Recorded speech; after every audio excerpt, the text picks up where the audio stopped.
Après un terrible accident de voiture, j'ai appelé mon père pour lui demander de venir me chercher aux urgences. Il m'a répondu par SMS, « Je déjeune avec ta belle-mère. Je ne peux pas venir tout de suite. » J'ai dit, « D'accord. » Quand la police a appelé mon père ensuite, il était paniqué et a commencé à me supplier. Puis, pendant 3 jours, mon téléphone n'a pas arrêté de vibrer. Bonjour, je m'appelle Sarah Bennett.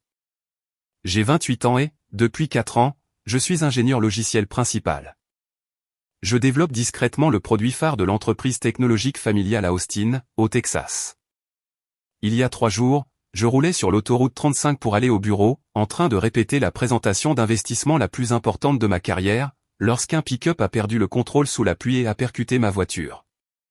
Quand les ambulanciers m'ont emmené aux urgences, j'avais du mal à respirer. J'avais la poitrine serrée et mon téléphone me glissait des mains car un de mes bras tremblait de façon incontrôlable. Je me souviens d'être resté planté devant le plafond de l'hôpital, à lutter contre l'évanouissement, et d'avoir appelé la seule personne dont j'étais sûr qu'elle viendrait si la situation s'aggravait. Je lui ai dit que je venais d'avoir un terrible accident de voiture et je lui ai demandé de venir me chercher aux urgences. Il m'a répondu par SMS, « Je déjeune avec ta belle-mère. Je ne peux pas venir tout de suite. » J'ai fixé ces mots si longtemps qu'ils ont cessé de paraître réels. J'ai simplement répondu, « D'accord. » C'était tout. Pas de cris, pas de supplications, pas de discours dramatique. Juste un mot car quelque chose en moi est devenu complètement froid à ce moment-là. Mais ce qu'il ne savait pas, c'est que pendant qu'il restait à cette table de déjeuner, la police était sur le point de l'appeler pour lui donner des détails qu'il n'avait pas pris la peine de demander. Et l'entreprise à laquelle il tenait plus qu'à sa propre fille était assise sur un contrat de 12 millions de dollars qui ne pouvait pas avancer d'un pouce sans moi.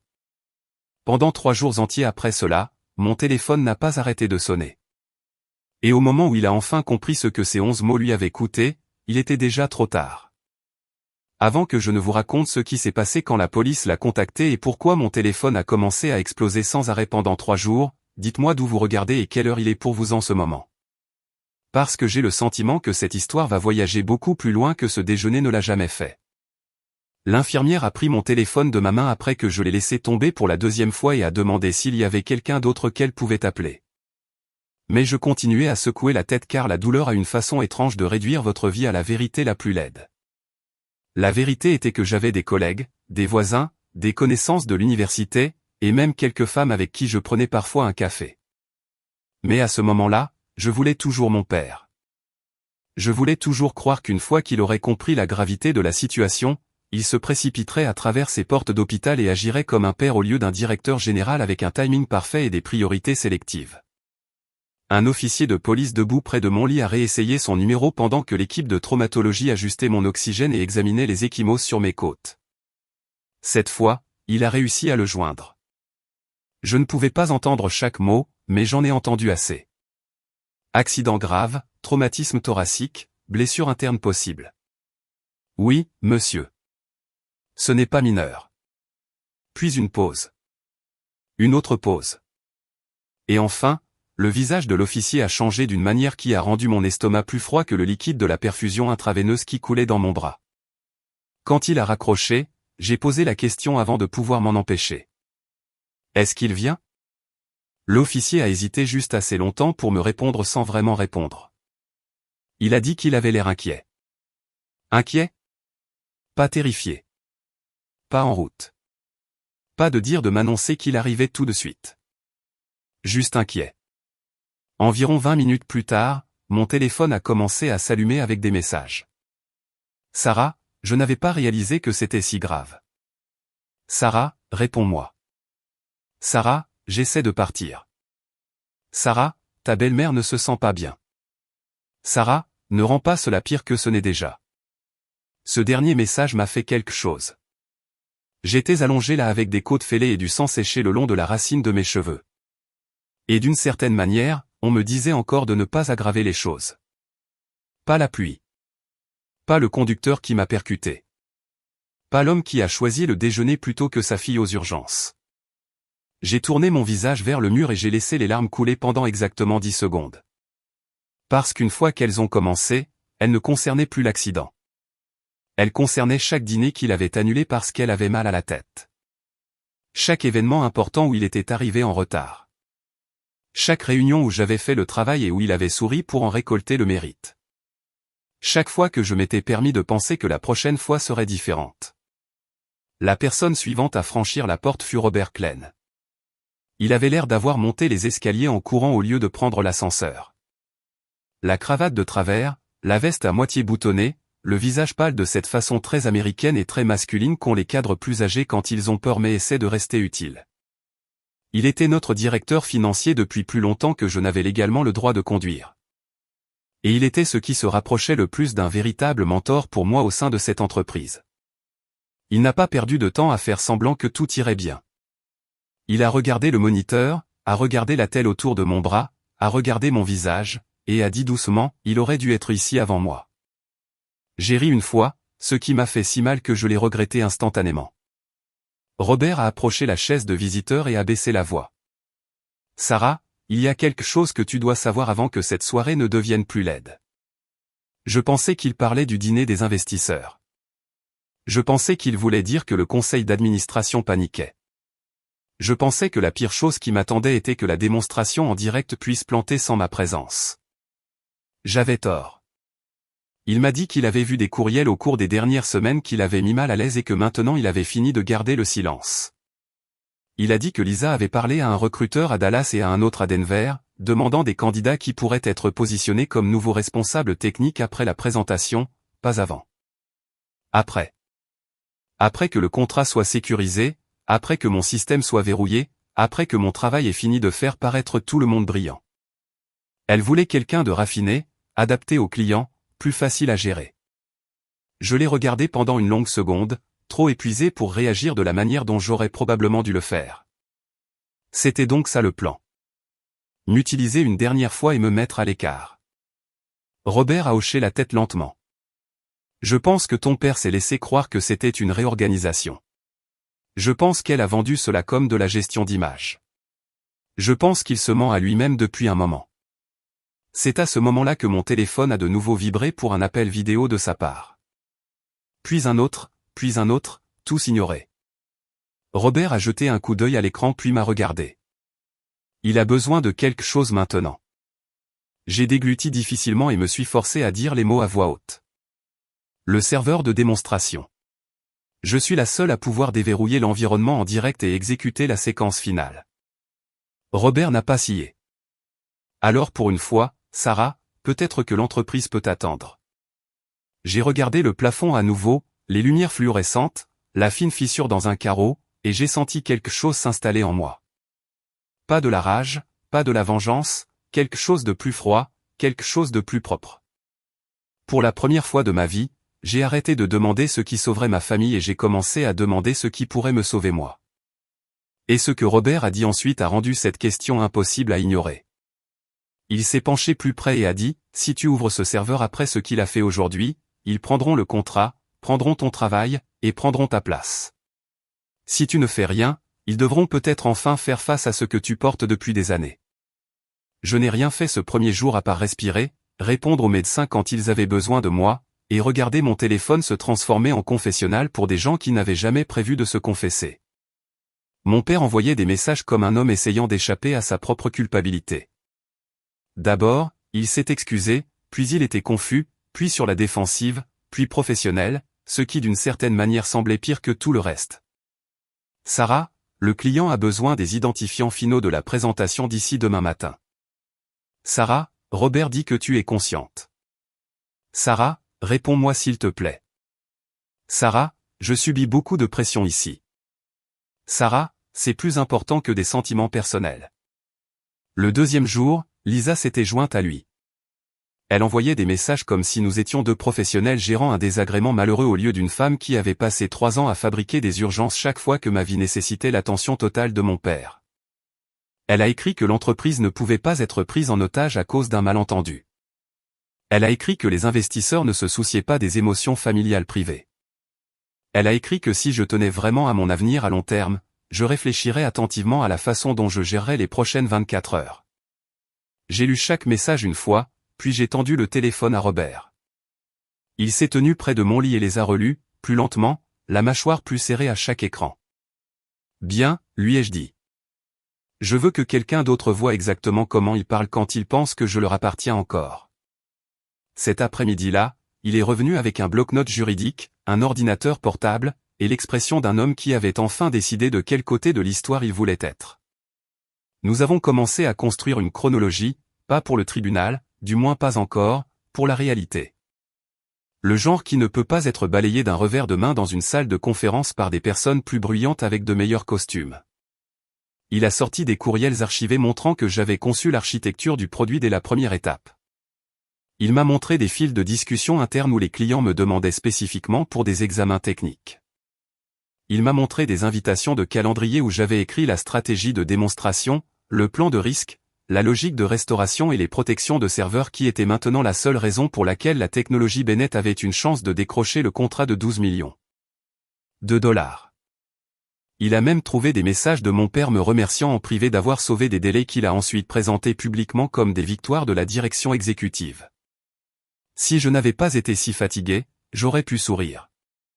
La vérité semblait presque belle quand elle était enfin arrangée dans l'ordre. Elle était là. 4 années de travail invisible en texte noir et net. J'étais là. Pas difficile, pas émotive, pas chanceuse d'être incluse. Essentielle. Plus Robert découvrait de choses, plus il devenait évident que le dîner des investisseurs était censé être le dernier acte d'une histoire où je n'étais jamais nommé comme personnage principal. Il présenterait la démonstration. Il célébrerait le contrat. Il laisserait mon père se prélasser dans la gloire d'une autre grande victoire. Puis, quelque part au cours du mois suivant, il modifierait progressivement mes responsabilités, présenterait cela comme une restructuration, et ferait entrer quelqu'un de plus raffiné pour le chapitre suivant. C'était si prévisible que ça m'a presque fait rire. L'entreprise familiale avait toujours eu de la place pour mon talent, mais jamais pour ma mise en lumière. Cette nuit-là, mon père a commencé à laisser des messages vocaux au lieu de messages écrits. Le premier semblait secoué. Le deuxième semblait en colère. Au cinquième, il semblait désespéré d'une manière que je n'avais jamais entendue auparavant. Sarah, ça devient incontrôlable. Sarah, tu ne peux pas punir toute une entreprise parce que tu es en colère contre moi. Sarah, décroche le téléphone. Je suis ton père. Cette phrase est restée en moi parce qu'il l'a dite comme un titre, comme une revendication légale, comme une carte qu'il pouvait encore mettre sur la table chaque fois qu'il avait besoin de gagner la partie. J'ai écouté les messages les yeux fermés pendant que les machines autour de moi bipaient doucement dans le noir. Puis j'ai dit à Robert de tous les sauvegarder. Chaque message texte, chaque message vocal, chaque horodatage. Vers midi le troisième jour, un message est arrivé qui a changé la température dans la pièce. Il ne venait pas de mon père. Il venait d'une membre du conseil d'administration qui m'avait toujours traité avec gentillesse mais prudence, la façon dont les Américains fortunés traitent la personne qui garde les lumières allumées pendant qu'ils discutent de vision.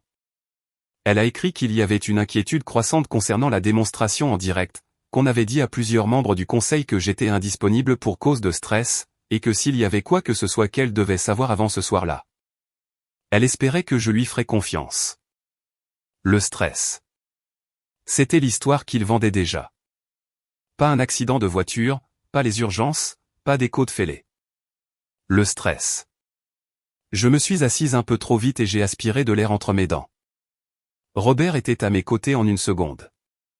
Ils essaient déjà de réécrire cela, ai-je dit. Il a hoché la tête. Alors ne les laissez pas faire. Mon père a rappelé. Cette fois, j'ai répondu, non pas parce que je voulais entendre sa voix, mais parce que je voulais entendre à quoi il ressemblait quand il ne pouvait plus se cacher derrière des mots tapés. À la seconde où il m'a entendu respirer, il a commencé à parler. Sarah, Dieu merci. J'ai essayé de te joindre sans arrêt. Je n'avais pas réalisé à quel point c'était grave.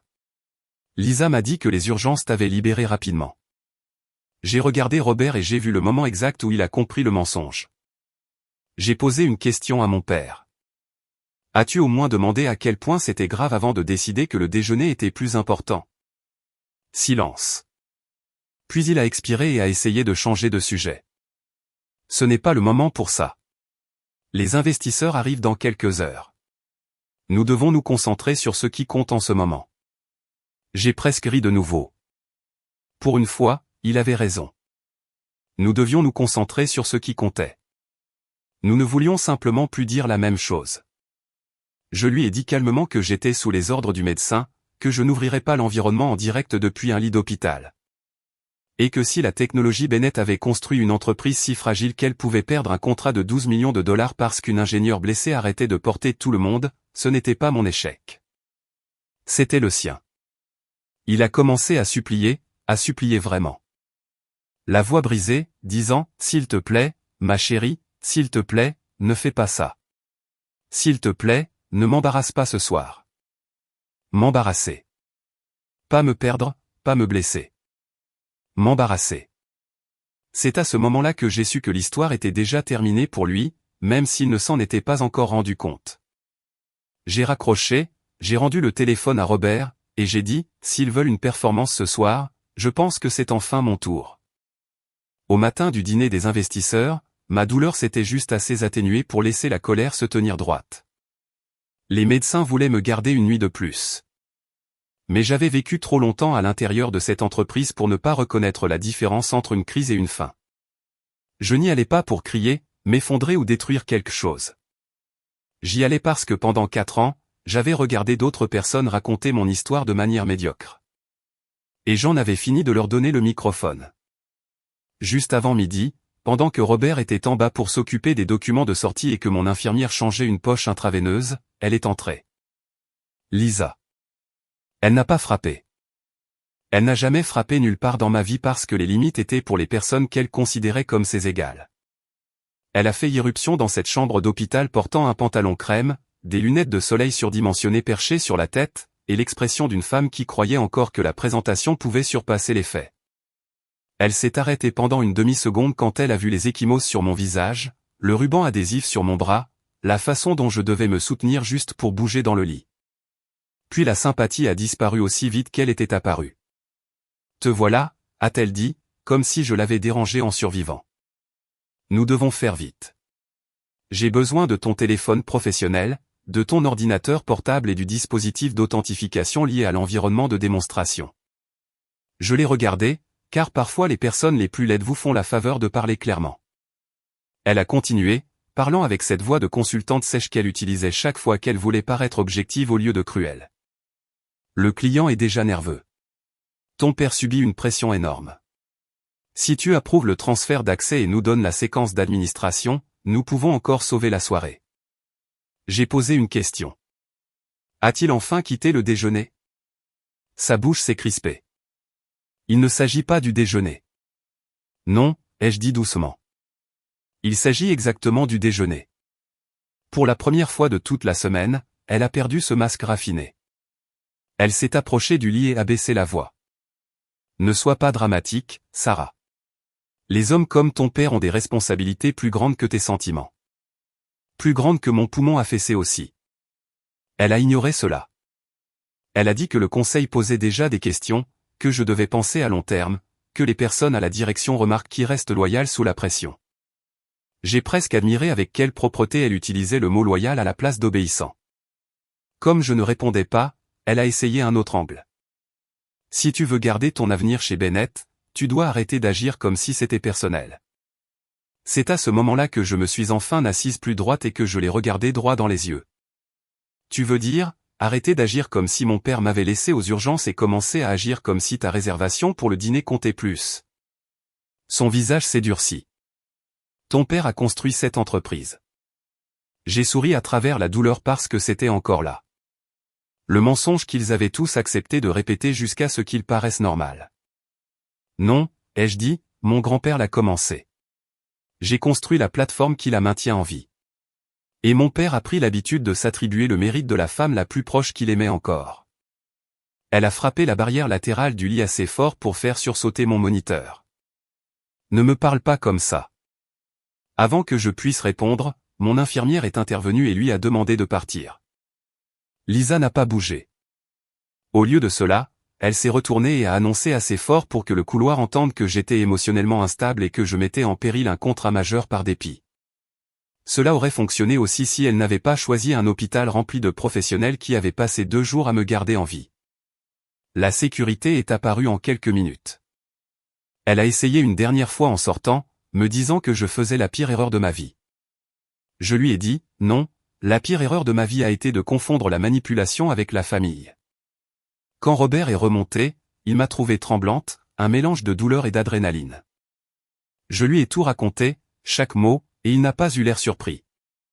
Il a dit que la sécurité en bas avait déjà envoyé les images du couloir parce que Lisa avait essayé de dire au personnel de la réception qu'elle était là pour récupérer des biens de l'entreprise d'une employée en incapacité de travail. Des biens de l'entreprise. C'était tout ce que j'avais toujours été pour elle. Un atout utile attaché à un nom de famille sur lequel elle voulait avoir le contrôle. Quelques heures plus tard, mon père est enfin apparu. Il portait des fleurs trop vives pour la chambre, un ours en peluche de la boutique de cadeaux, et le visage d'un homme qui avait passé la journée à réaliser que les excuses deviennent coûteuses quand elles arrivent en retard. Il s'est assis prudemment sur la chaise que Robert venait de libérer et a commencé par « Je suis désolé », de la façon dont les cadres commencent par « J'apprécie vos commentaires » avant de refuser de changer quoi que ce soit. Il a dit qu'il y avait eu un problème de communication. Il a dit qu'il avait fait confiance à la mauvaise version des événements. Il a dit que personne ne lui avait dit à quel point mon état était critique jusqu'à plus tard. J'ai écouté sans l'interrompre parce que les mensonges deviennent plus utiles plus vous les laissez courir. Puis il a fait l'erreur qui a mis fin à ce qu'il restait entre nous. Il a dit, Sarah, si tu peux trouver dans ton cœur la force de m'aider à traverser cette soirée, nous pourrons tout arranger après la présentation. M'aider. Pas t'aider toi-même. Pas aider la vérité. M'aider. Je lui ai demandé s'il savait quel était mon niveau d'oxygène quand l'ambulance m'a amené. Il a cligné des yeux. J'ai demandé s'il savait combien de côtes étaient fracturées. Il n'a pas répondu. J'ai demandé s'il savait au moins quel hôpital m'avait traité avant ses troisièmes excuses. Il a regardé l'ours en peluche dans ses mains, et j'ai vu qu'il réalisait tout d'un coup qu'il n'était pas seulement en retard. Il n'était pas pertinent. Robert est rentré dans la chambre, avec un timing parfait, portant les documents de sortie et une housse de vêtements. Mon père a levé les yeux, confus. Une housse de vêtements. Robert a croisé son regard et a dit calmement, « Sarah ne déverrouillera pas votre serveur ce soir, mais elle assistera à votre dîner. » J'ai regardé mon père pâlir au ralenti, et pour la première fois depuis l'accident, je me suis senti plus forte que lui. Austin semblait irréel depuis le siège passager ce soir-là, toutes ces tours de verre et ces rues mouillées reflétant lors des lumières des hôtels, comme si la ville entière s'était habillée pour un mensonge. Robert conduisait d'une main et gardait l'autre assez près pour me stabiliser si la voiture heurtait une bosse trop fort. Chaque respiration était encore douloureuse. Chaque virage me rappelait que mon corps n'avait pas accepté ce plan, mais mon esprit n'avait jamais été aussi clair. Je portais une robe sombre simple qui cachait la plupart des ecchymoses sur mon torse, mais qui ne pouvait pas cacher le bracelet de l'hôpital autour de mon poignet ou la marque qui s'estompait près de ma tempe. « Bien », a dit Robert quand j'ai commencé à tirer ma manche plus bas. « Laissez-les voir ce qu'ils ont choisi de ne pas regarder. » Sur le trajet, il m'a donné l'état final de la salle, comme s'il me préparait pour la bataille. L'équipe du client était arrivée tendue parce que la démonstration en direct ne fonctionnait toujours pas. On avait dit au conseil d'administration que je me remettais d'un épuisement et que je n'y assisterais pas. Mon père avait déjà fait 2 commentaires sur la façon dont les équipes techniques peuvent être imprévisibles sous l'effet du stress. Lisa souriait trop, ce qui dans son cas était l'équivalent professionnel de la fumée avant l'incendie. La presse locale des jeunes entreprises était là, ainsi que quelques journalistes d'affaires d'Austin, parce que le contrat avait été annoncé comme une mesure d'expansion majeure. Tout dans cette soirée avait été conçu pour faire paraître Michael Bennett visionnaire et stable. Mais rien ne survit longtemps à la vérité. J'ai vérifié mon téléphone une dernière fois avant de nous arrêter à l'hôtel Marriott.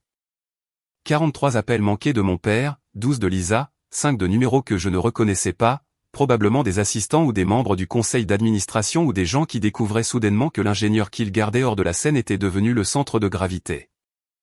Il y avait aussi un court message texte de mon père qui semblait d'une certaine manière plus petit que tous les autres. « S'il te plaît, ne m'humilie pas devant tout le monde. » Je l'ai fixé pendant un long moment, puis j'ai verrouillé l'écran. Robert a jeté un coup d'œil. Mauvais. Pire que mauvais, ai-je dit. Honnête. Nous sommes entrés par un point d'accès latéral car Robert s'était arrangé ainsi. Même marcher de l'ascenseur jusqu'à la salle de bal m'a presque vidé de toute mon énergie. Mais la douleur a une façon de clarifier le but. Je n'étais pas là pour faire le spectacle. J'étais là pour que personne d'autre ne puisse me réduire au silence. Juste devant les portes de la salle de bal, nous nous sommes arrêtés. À travers l'entrebâillement, je pouvais entendre le tintement des verres, les rires polis, le bourdonnement sourd des gens riches qui s'attendaient à être témoins de certitude. Robert m'a tendu un dossier, bien qu'à ce moment-là, la plupart de ceux qui comptaient étaient déjà sauvegardés à 3 endroits différents. À l'intérieur, il y avait des impressions de courriel, des captures d'écran d'approbation d'architecture, une liste de mes validations et notes de déploiement, des correspondances avec les clients me demandant nommément, et des copies des messages textes des urgences. Dans une enveloppe séparée se trouvait ma lettre de démission, signée, datée et prête. Je lui ai posé une dernière question. Si j'entre là-dedans, le conseil en sait-il déjà assez pour agir? Il a hoché la tête une fois. Assez pour agir. Pas assez pour s'en cacher. Puis une autre voix s'est jointe à nous depuis le couloir. Un officier de police d'Austin en uniforme que j'avais rencontré brièvement à l'hôpital s'est approché et s'est présenté à nouveau, calme et professionnel. Il a dit qu'il était là pour faire le suivi de la chronologie des contacts d'urgence et confirmer les déclarations parce qu'il y avait eu des divergences entre les dossiers de l'hôpital et ceux qui avaient été relayés plus tard. Il n'a pas promis de drame. Il n'en avait pas besoin. Parfois, la vérité fait son meilleur travail d'une voix neutre. À l'intérieur de la salle de bal, mon père était à l'avant près de l'écran du projecteur, parlant avec le vice-président principal du client comme s'il croyait encore que la confiance pouvait lui faire traverser n'importe quel pont manquant. Lisa se tenait à proximité dans une élégante robe noire, la main sur son bras, scrutant la pièce comme le font les gens quand ils pensent que l'image est encore un bouclier. L'un des journalistes a levé un téléphone, capturant probablement des photos de table et des discours pour des extraits sur les réseaux sociaux. Quelque part près du fond, des membres du conseil d'administration étaient déjà rassemblés en un groupe trop serré pour être occasionnel. L'équipe du client n'avait pas l'air impressionnée. Ils avaient l'air impatients. Bien. Qu'ils ressentent une nuit d'incertitude. Que tout le monde dans cette pièce fasse l'expérience de 10% de ce que c'était que de voir arriver un message texte de son propre père alors qu'on est couché aux urgences en essayant de ne pas s'évanouir. J'ai ajusté ma posture, j'ai ignoré le feu dans mes côtes, et j'ai demandé à Robert si l'environnement en direct était resté intact. Il a dit oui. Pas de sabotage, pas d'interférence, juste une clé absente. Parfait. Parce que c'était la vérité qui me sauverait. Je n'avais pas fait de mal à l'entreprise. J'avais simplement arrêté de la porter toute seule. Les lumières de la salle de bal se sont légèrement baissées pendant que quelqu'un tapotait un microphone et annonçait que la soirée était sur le point de commencer. Je pouvais entendre les applaudissements commencer, tout cet enthousiasme américain raffiné que les gens apportent à l'argent et aux promesses. Robert m'a regardé et a demandé si j'étais prête. J'ai pensé à l'accident, au déjeuner, aux années qui ont précédé l'un et l'autre, à chaque fois que j'avais choisi la paix et qu'il l'avait appelée faiblesse. Puis j'ai dit la seule chose honnête qu'il restait à dire. J'aurais dû faire ça il y a longtemps. Et ensemble, nous nous sommes dirigés vers les portes juste au moment où la première fissure commençait à traverser la nuit, car de l'autre côté de cette pièce, le client demandait à voir la démonstration. Le conseil d'administration demandait où était l'ingénieur.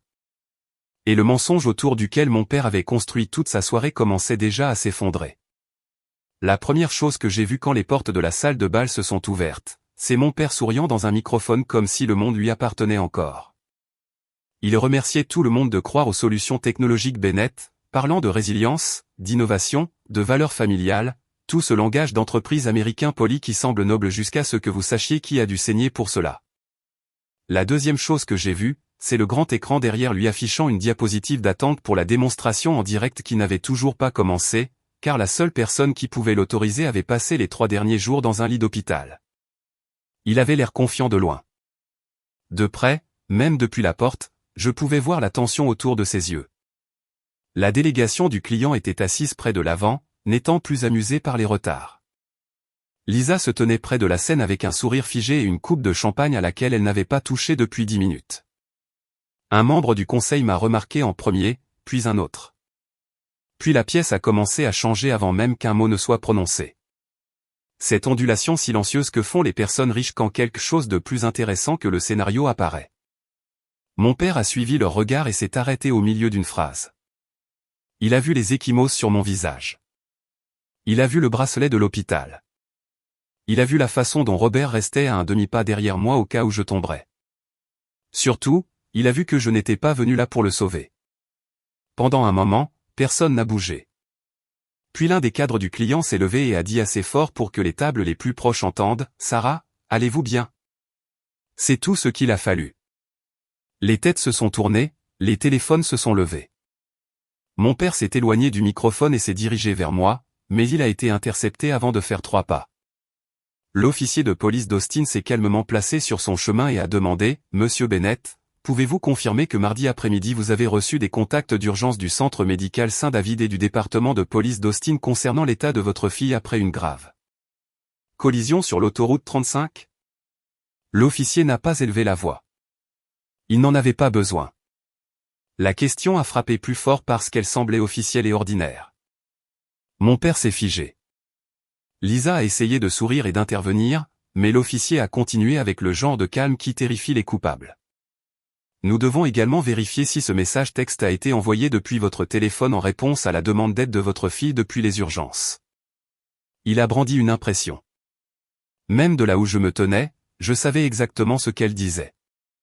Je suis en train de déjeuner avec ta belle-mère. Je ne peux pas simplement partir. Les tables les plus proches sont devenues silencieuses. Puis les suivantes, puis toute la salle de bal. Le seul son était le bourdonnement du projecteur et le petit clic de quelqu'un à l'autre bout de la pièce qui commençait un enregistrement. Mon père a regardé autour de lui comme s'il pouvait encore y avoir une version de la soirée qu'il pourrait contrôler. Il n'y en avait pas. Il a commencé par « il y a eu un malentendu ». Ce qui aurait été drôle si ça n'avait pas été si prévisible. Le vice-président principal du client ne l'a pas laissé finir. Il a regardé mon visage, puis l'officier, puis l'écran de démonstration bloqué et a dit, « Est-ce l'ingénieur dont on nous a dit qu'elle était indisponible pour cause de stress ?» Personne n'a répondu car personne ne pouvait y répondre sans admettre ce qu'ils avaient fait. Lisa a récupéré en premier, ou du moins a essayé. Elle a dit que mon état avait été exagéré et que des affaires familiales privées étaient utilisées comme des armes dans un cadre professionnel. C'est à ce moment-là que je me suis avancé, plus lentement que je ne le voulais à cause de la douleur, mais assez fermement pour que chaque pas compte. J'ai dit dans le silence, la seule chose qui est utilisée comme une arme ce soir, c'est la vérité que vous pensiez pouvoir garder loin de la scène.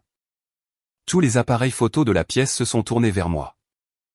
J'ai pris le microphone de son pied avant que mon père ne puisse l'atteindre et je me suis présenté de la façon dont j'aurais dû être présenté une centaine de fois auparavant. Je m'appelle Sarah Bennett. Je suis l'ingénieur logiciel principal qui a construit le produit de base et le système de démonstration en direct derrière la plateforme que vous avez tous été invités à célébrer ici ce soir. Pas l'ingénieur de support, pas le personnel technique. Je l'ai construit. Derrière moi sur le grand écran, la diapositive d'attente a disparu parce que Robert avait déjà branché l'ordinateur portable avec mon dossier de présentation. La première image qui est apparue n'était pas du code. C'était un courriel de mon père au client 6 semaines plus tôt me remerciant nommément d'avoir dirigé l'architecture du produit et l'environnement de démonstration finale. La suivante était un fil de discussion le montrant en train de me demander en privé de résoudre des problèmes qu'il a ensuite présentés publiquement comme des victoires de la direction. La suivante montrait les journaux de déploiement, les approbations et les notes des clients demandant ma présence pour la validation technique. Chaque diapositive tombait comme un marteau car rien de tout cela n'était dramatique. C'était propre, daté, vérifiable. Les professionnels américains craignent la documentation plus que l'écrit. Mon père a essayé de m'interrompre 2 fois. La première fois, j'ai continué à parler par-dessus lui. La deuxième fois, l'un des membres du conseil d'administration lui a dit de s'asseoir. Je ne peux pas décrire l'expression sur son visage sans dire que c'était la première expression honnête que j'avais jamais vue de lui en public. Il avait l'air petit. Puis j'ai raconté à la salle ce qui s'était passé aux urgences. Je n'ai pas embelli. Je n'ai pas pleuré. Je n'en avais pas besoin. Je leur ai dit que j'avais appelé mon père après un terrible accident de voiture et que je lui avais demandé de venir me chercher. Je leur ai dit qu'il m'avait répondu par message qu'il était en train de déjeuner et qu'il ne pouvait pas simplement partir. Je leur ai dit que j'avais répondu au d'accord, car j'avais enfin compris ma place dans ses priorités. Puis je leur ai dit quelque chose d'encore plus important. Je n'ai pas saboté cette entreprise. Je n'ai pas touché à l'environnement en direct depuis mon accident. La démonstration ne fonctionne pas parce que je l'ai cassée. Elle ne fonctionne pas parce que pendant des années, cette entreprise a permis à une personne de construire ce dont tous les autres dépendaient tout en lui enlevant son titre, son mérite et finalement sa place. Le cadre du client s'est levé. Son visage était passé de l'irritation au dégoût. Il a dit, donc la personne qui a réellement construit le système est celle que votre directeur général a laissée aux urgences tout en nous disant que tout était sous contrôle. Personne ne lui a répondu non plus. Il a hoché la tête une fois, de manière sèche et définitive. Alors notre entreprise ne peut pas poursuivre ce partenariat. 12 millions de dollars sont morts dans cette phrase et la salle l'a ressenti. Vous pouviez presque entendre les calculs frapper la poitrine des gens. Mon père a fait un pas vers moi et a chuchoté mon nom comme si cela pouvait encore lui servir de bouclier. Sarah, s'il te plaît, tu nous humilies. Je l'ai regardé droit dans les yeux et j'ai dit la phrase que je ne savais pas que je gardais jusqu'à ce moment-là. Tu n'as pas perdu cette entreprise ce soir. Tu m'as perdu aux urgences. J'ai remis le microphone sur son pied, j'ai sorti ma lettre de démission du dossier et j'en ai donné des copies au président du conseil d'administration et à l'avocat général. Puis j'ai dit une dernière chose dans la salle avant que quiconque ne puisse redonner à la soirée une forme plus propre. Avec effet immédiat, je démissionne de Bennett Technology Solutions. J'ai accepté un poste de direction en ingénierie dans une entreprise qui ne confond pas le contrôle familial avec le leadership et qui ne demande pas aux femmes de disparaître derrière des hommes qui ont plus besoin de leur travail qu'ils ne les respectent. C'est à ce moment-là que Lisa a vraiment perdu le contrôle. Elle s'est avancée vers moi si vite que la sécurité a bougé avant que je ne puisse le faire. Elle n'était plus élégante. Elle était furieuse de la manière la plus laide, criant que j'étais égoïste, instable, vindicative, que je détruisais mon propre père, que rien de tout cela ne serait arrivé si j'avais juste fait mon travail et arrêté de tout prendre personnellement. La salle l'a regardé s'effondrer en temps réel, et quelque chose de presque généreux s'est produit à ce moment-là. Elle a enfin dit la vérité sur elle-même sans le vouloir. Chaque fausse urgence, chaque interruption manipulatrice, chaque excuse raffinée. Soudainement, tout cela prenait sens pour les gens qui n'avaient vu que la surface. La présidente du conseil d'administration, Hélène Porter, n'a pas attendu que la salle se calme. Elle s'est avancée, a demandé à la sécurité d'éloigner Lisa de la zone immédiate, et a annoncé qu'en raison de l'échec de l'événement pour les investisseurs, de la fausse représentation de faits opérationnels matériels et des révélations alarmantes concernant la conduite de la direction, Michael Bennett était placé en congé administratif immédiat dans l'attente d'une action d'urgence du conseil. La phrase s'est à peine terminée avant que mon père ne se tourne vers moi avec des larmes dans les yeux. De vraies larmes. Je pense que c'était définitivement trop tard. Il a dit, s'il te plaît, ne fais pas ça. Comme si je tenais encore le couteau alors que tout ce que j'avais fait, c'était d'arrêter de penser ses blessures à sa place. Il a tendu la main vers moi et pour la première fois de ma vie, j'ai fait un pas en arrière sans culpabilité. Les journalistes criaient des questions à ce moment-là. Les membres du conseil se regroupaient près de la scène. L'équipe du client était déjà en train de partir. Les caméras adoraient le désordre, mais je les remarquais à peine. Ce que j'ai remarqué, c'est que même maintenant, au fin fond de la nuit, mon père n'avait toujours pas posé la seule question qui comptait. « Est-ce que tu vas bien ?» Robert s'est placé à mes côtés juste au moment où mes genoux commençaient à faiblir, et ensemble, nous nous sommes détournés de la scène pendant que l'empire de mon père commençait à s'effondrer derrière nous sous la lumière vive de l'hôtel. À 9h le lendemain matin, Michael Bennett n'était plus directeur général. Le conseil d'administration n'a pas fait traîner les choses, car les entreprises publiques peuvent se permettre un scandale un peu mieux que les entreprises familiales ne peuvent se permettre une humiliation avec des preuves à l'appui. Bennett Technology Solutions avait passé des années à vendre de la stabilité, du leadership et de la confiance aux entreprises clientes. Et en une nuit, le marché a vu la vérité. Le fils du fondateur, qui adorait parler de valeurs, avait laissé sa propre fille aux urgences et avait ensuite menti sur l'état de l'ingénieur qui maintenait ensemble le plus gros contrat de l'année. Le conseil a appelé cela un échec de leadership. Austin a appelé cela exactement ce à quoi cela ressemblait. À l'heure du déjeuner, des captures d'écran du message texte étaient partout. Pas un scandale national complet partout, mais partout où cela comptait pour notre monde. Les discussions de groupe, les cercles de fondateurs, les pages commerciales locales, les forums de jeunes entreprises, les publications sur LinkedIn écrites sur ce faux ton professionnel que les gens utilisent quand ils meurent d'envie de dire quelque chose de cruel dans un langage poli. Un court extrait de l'officier confirmant le texte de contact d'urgence a commencé à circuler cet après-midi-là, suivi d'une autre vidéo de moi me tenant couverte d'ecchymoses sous les lumières de la salle de bal pendant que l'écran de démonstration restait vide derrière moi. Quelques jours plus tard, d'autres images sont apparues du couloir de l'hôtel et du registre des plaintes de l'hôpital, et l'histoire a attrapé une deuxième vague qui a terminé ce que la première avait commencé. Michael a tenté une brève déclaration par l'intermédiaire de son avocat à propos d'un douloureux malentendu familial lors d'une crise médicale. Cela n'a fait que le faire paraître plus malhonnête parce que la chronologie était trop propre et le texte était trop court. 11 mots avaient plus de pouvoir que n'importe quelle équipe de relations publiques à Austin.